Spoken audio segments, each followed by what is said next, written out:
Most people have the wrong number in their emergency fund, and that single mistake can send them straight into credit card debt the moment life goes sideways. Here's the uncomfortable truth about emergency fund: how much is enough? The 3 to 6 months rule you've heard everywhere is a starting point, not a finish line. For some people, 3 months is dangerously low. For others, 6 months is money sitting idle and losing ground to inflation. The right number depends on your specific life, and I'll show you exactly how to find yours. Stick around, because by the end of this video you'll know the exact dollar target to write down today, the best account to keep it in so it's actually growing, and a dead simple system to build it even if you're living paycheck to paycheck. Here's the part most people skip, and it's the reason an underfunded emergency fund can actually make things worse. The average American household emergency costs between $2,000 and $5,000, according to Federal Reserve data on financial fragility. That covers a busted transmission, an emergency room visit, or a water heater that dies on a Wednesday night. 1 in 3 Americans can't cover a $400 unexpected expense without borrowing. $400. Now here's the tension. If you dip into a credit card instead of an emergency fund, you're not just covering the cost. You're paying that cost plus interest. The average credit card interest rate right now is around 21%. So a $3,000 car repair that takes a year to pay off on a card costs you closer to $3,600. Your emergency got 20% more expensive because you didn't have the cash ready. That's the real cost of an undersized emergency fund. It's not just stress, it's dollars leaving your pocket every single month. So what's the right size? That's exactly what the next section breaks down. And the formula is simpler than you'd expect. Almost everyone has heard save 3 to 6 months of expenses, but almost nobody knows which end of that range they should be aiming for. And that gap matters by thousands of dollars. Here's how the rule actually works. You are saving enough cash to cover your essential monthly expenses, not your income, your expenses, for 3 to 6 months. Essential expenses means rent or mortgage, utilities, groceries, minimum debt payments, insurance, and transportation, not the floor of what it costs to keep your life running.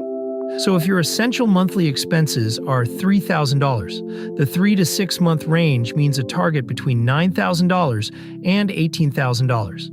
That is a $9,000 difference depending on where you land in the range. This is why knowing which end applies to you matters. Here's the tension most people don't think about. 3 months is designed for someone with very stable circumstances. 6 months, or even more, is for everyone else. And most of us fall into everyone else. The payoff is a simple decision tree.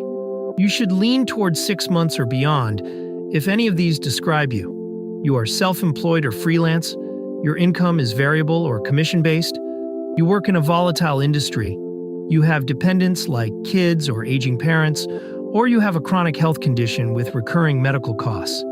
If 2 or more of those apply, seriously consider pushing toward 9 months. On the other hand, if you have a stable government or salaried job, no dependents, a working spouse or partner with separate income, and low debt, 3 to 4 months is a reasonable target. Write down your number right now. Multiply your essential monthly expenses by your target months. That's your goal. This is the section that quietly costs people hundreds of dollars a year, because the account you use for your emergency fund matters almost as much as the amount. Here's what most people do. They keep their emergency fund in a regular savings account at their big bank: Chase, Bank of America, Wells Fargo. Those accounts typically pay around 0.01% interest. On a $10,000 emergency fund, that earns you about $1 a year. $1. Meanwhile, inflation runs at roughly 3% annually, meaning that $10,000 loses about $300 in real purchasing power every year just sitting there. Your bank is benefiting from your money. You are not. The solution is a high-yield savings account or high-yield savings account. These are savings accounts, just like a regular savings account, but they pay dramatically more interest. Online banks like Marcus by Goldman Sachs, Ally, and SoFi, plus brokerages like Fidelity and Charles accounts paying around 4% to 5% annually, though rates do move with the market. That same $10,000 at 4.5% earns you $450 a year instead of $1. High-yield savings accounts are FDIC insured up to $250,000. That means the federal government guarantees your money up to that limit, the same as any traditional bank account. Your money is not at risk. There are two things to check when choosing a high-yield savings account. First, make sure there are no monthly fees that eat into your interest. Second, make sure you can transfer money to your checking account within 1 to 2 business days. An emergency fund that takes a week to access is not serving its purpose. One critical rule: your emergency fund is not an investment account. Do not put it in the stock market, not even in a conservative fund. Markets drop, sometimes 30% or 40% in a bad year. If a job loss and a market crash happen at the same time, which they historically do, you need your emergency fund to be exactly the amount you put in, not 30% less. Here's the part most videos skip over, and it's the one that actually determines whether you ever reach your target. Knowing your goal is $12,000 means nothing if you have no system to get there. And here's where most people stall. They wait until they have extra money to save. That moment almost never comes. Life expands to fill available income every single time. The fix is to pay yourself first. Every single payday, before you spend $1 on anything discretionary, you transfer a set amount directly into your high-yield savings account. You do not see it. You do not decide whether to move it. It moves automatically. Here's what this looks like in real numbers. Suppose you can start with just $100 a month. That's $200 a year. In 2 years, you have $2,400 plus a small amount of interest. That covers most single event emergencies: a car repair, a medical copay, a broken appliance. You are already ahead of 1/3 of Americans. If your budget is tighter, start with $25 a week. That's $1,300 a year. If it's really tight, start with $10 a week. The amount is less important than the habit of doing it consistently. Here's the tension. Building a full emergency fund from zero takes time, sometimes 2 to 3 years at modest savings rates. That feels discouraging. But here's the reframe. At $150 a month, a $9,000 emergency fund is 5 years away. At $300 a month, roughly $75 a paycheck, you're there in 2.5 years. Finding an extra $75 per paycheck is a grocery switch, 1 canceled subscription, and 1 fewer dinner out per week. Use any windfalls to accelerate. Tax refund, a bonus, birthday money. Send a chunk straight to the high-yield savings account. The average federal tax refund is around $3,000. A single year's refund could be 1/3 of your emergency fund target.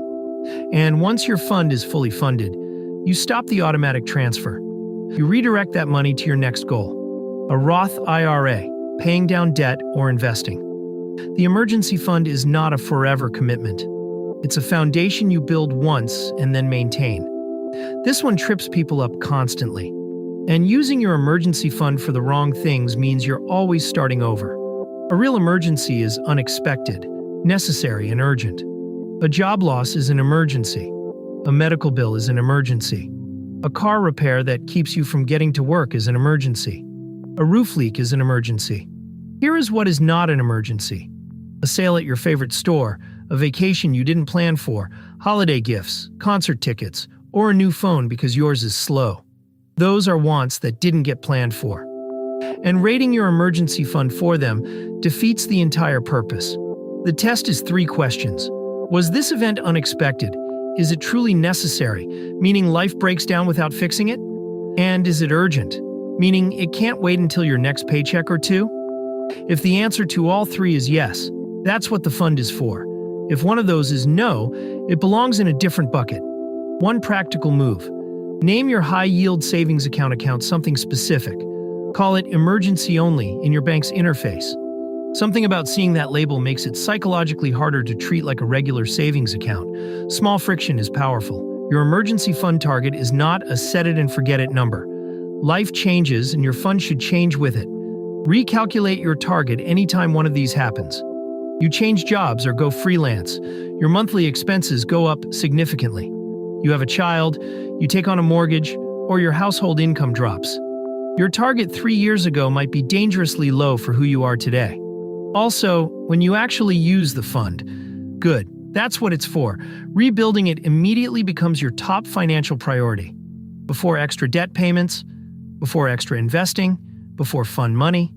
Rebuild the foundation first, then go back to your other goals. Here's the payoff. Once your emergency fund is fully funded and sitting in a good high-yield savings account, it does something powerful. beyond just covering emergencies.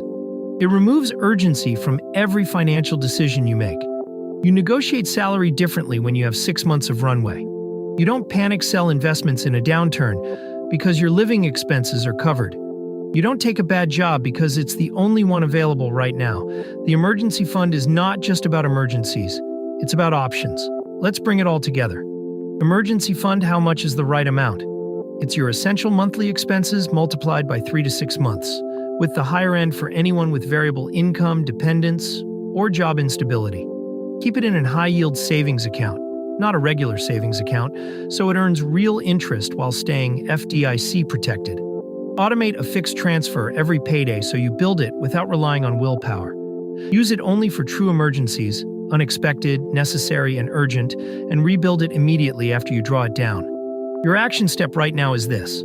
Open a calculator, add up your essential monthly expenses, multiply by your target months, and write that number down. That is your goal.